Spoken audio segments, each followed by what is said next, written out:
Bonjour, je suis Monsieur Foalenglove René. Aujourd'hui, nous allons étudier les principales structures cellulaires.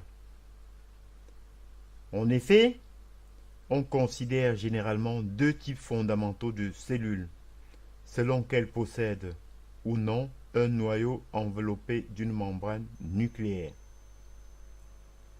Les prokaryotes, dont l'ADN est libre dans le cytoplasme, comprenant les bactéries et les archées, et qui bien puissent former des colonies très nombreuses, sont toujours des organismes unicellulaires.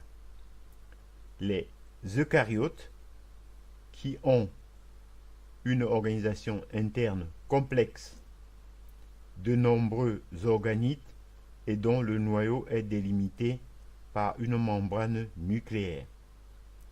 Les eucaryotes comprennent un grand nombre de formes d'organismes unicellulaires et organismes multicellulaires. Nous allons voir maintenant en détail les prokaryotes. En effet, les prokaryotes sont la première forme de vie apparue sur Terre, définie comme étant autosuffisante et pourvue de tous les processus biologiques vitaux, y compris les mécanismes de signalisation cellulaire. Plus petite et plus simple que les cellules d'eucaryotes. Les cellules de prokaryotes sont dépourvues de systèmes endomembranaires et des organites qui le constituent,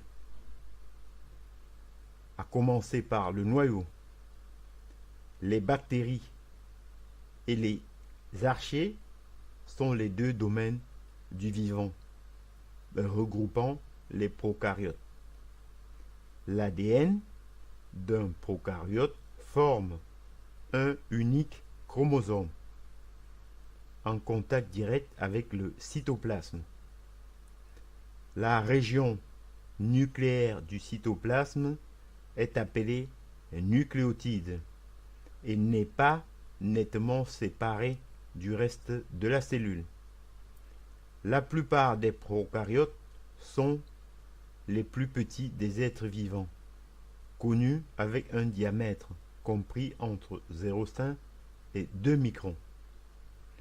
Une cellule de prokaryote contient 3 régions distinctes. L'extérieur de la cellule porte des flagelles et des piliers qui sortent de la surface cellulaire chez un grand nombre de prokaryotes. Ces structures permettent à ces cellules de se déplacer et de communiquer entre elles. La surface de la cellule est délimitée par l'enveloppe cellulaire, formée généralement d'une paroi cellulaire recouvrant une membrane plasmique. Certaines bactéries étant recouvertes d'une couche supplémentaire appelée capsule. L'enveloppe confère sa rigidité à la cellule et sépare l'intérieur de la cellule de l'environnement de cette dernière, en jouant le rôle d'une filtre protecteur. La plupart des prokaryotes sont dotés d'une paroi cellulaire, mais il existe des exceptions, tels que les genres Mycoplasma,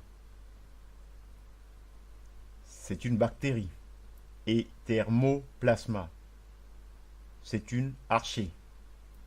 La paroi cellulaire des bactéries est constituée de peptidoglycanes et agit comme barrière supplémentaire contre les agents extérieurs. Elle empêche également la cellule de se dilater et d'éclater, cytolyse, sous l'effet de sa portion osmotique interne dans un environnement hypotonique.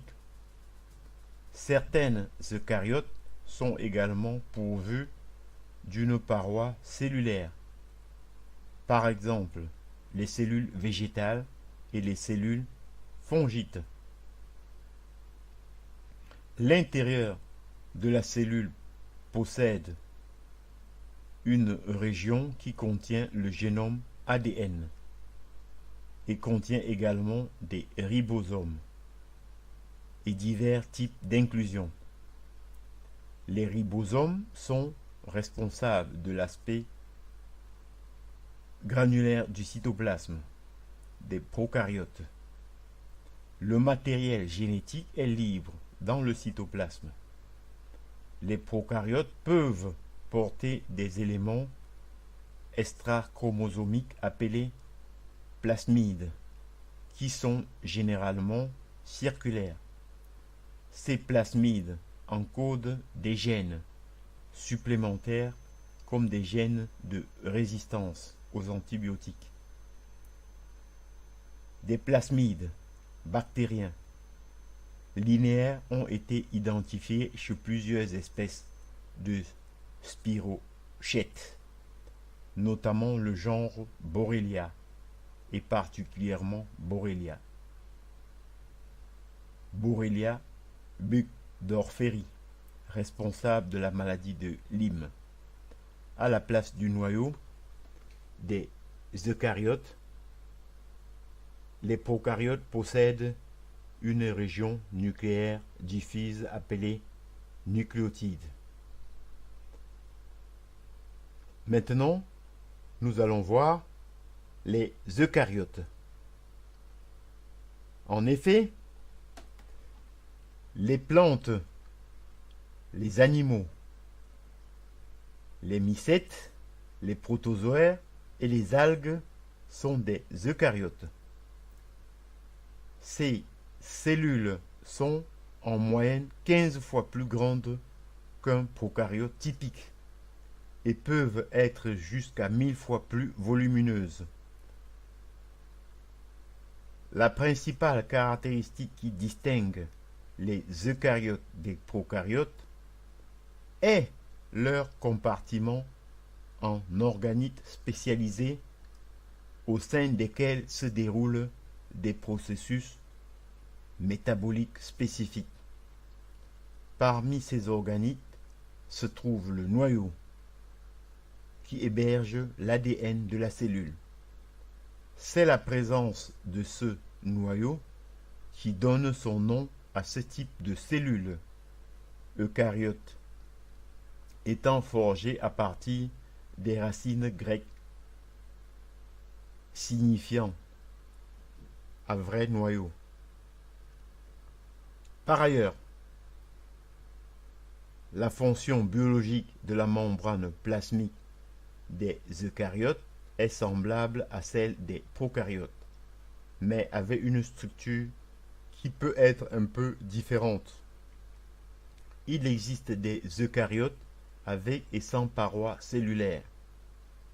Dans la cellule végétale, il s'agit d'une paroi pectocellulosique constituée de polysaccharides, notamment de cellulose, d'hémicellulose et de pectine.